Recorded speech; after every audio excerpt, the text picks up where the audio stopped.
It also helps with vulnerability management.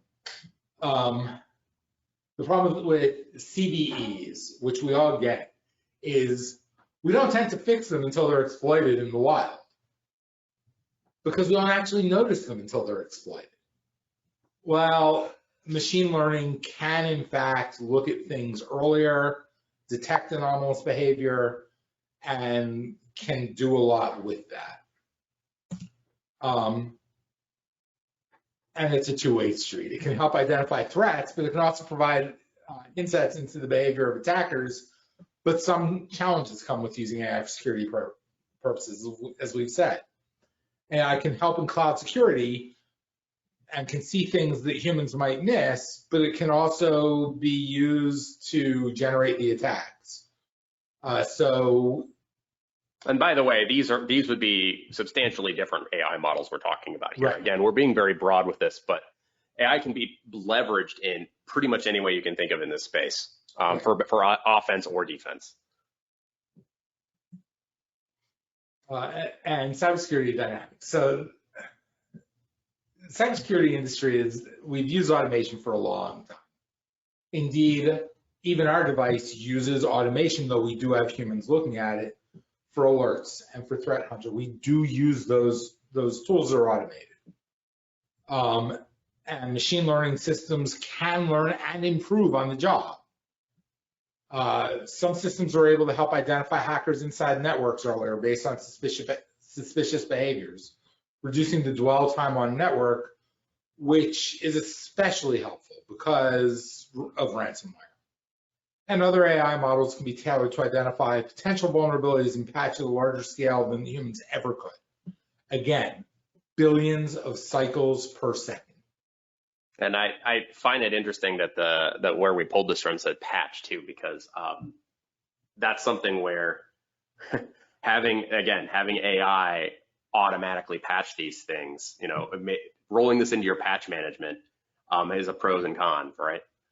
You want to make sure you're testing patches, but also, you need to make sure that you've vetted them too. So right, it depends. But being on a regular patch schedule obviously is always key anyway.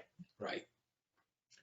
And it can help security with prediction of future attacks. Again, if it starts seeing certain data, why look? Automation, you can use AI-driven solutions. But the question is it trustworthy and cost-effective? It can be more cost-effective than manual testing, which is great for people who don't have a big security budget. Yeah, as long as you can trace back those tests too, because if you're going to do testing, you need to have, and this is something that I hear a lot with AI, is AI doesn't always show its work. It will make a determination, and then you don't know how it got there, and you have to do the digging yourself. So as long as there's a paper trail and you understand where it made its determination, it's great for this. Where the paper trail is, of course, just in bits. Of course. I say paper trail a lot, and there just needs to be a log. There needs to be some sort of reference to how it came to that determination, and that's not easy. A lot of AI models fall short on that. And just in terms of, I'm going to share an experience we had on the DHS project. One of the first things we looked at was finding brute force. Well, brute force attacks are usually somewhat noticeable.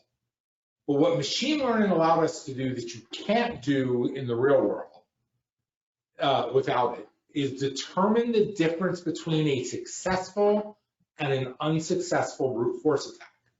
I won't lie, completely surprised by how effective it was.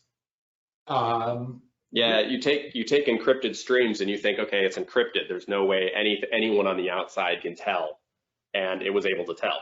Even though encryption has that randomness component, anyone who knows anything about cryptography, randomness and confusion are two properties that are important to making strong encryption algorithms and strong encryption methods. Even with that, it was able to, and it was probably mostly time-based because we had a time component, it was able to determine the difference between a successful and a failed brute force attack, which is hugely useful. And So that sort of thing, it can help.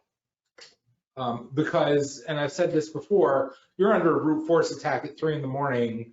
Well, if your firewall is handling it, I'm not calling you at 3 a.m. You've got better things to do at 3 a.m, like sleep. On the other hand, if it gets through, if it's successful, yeah, I'll wake you up at 3 a.m. I'm sorry to say it, but you need to get back to work and you need to fix this because they're in.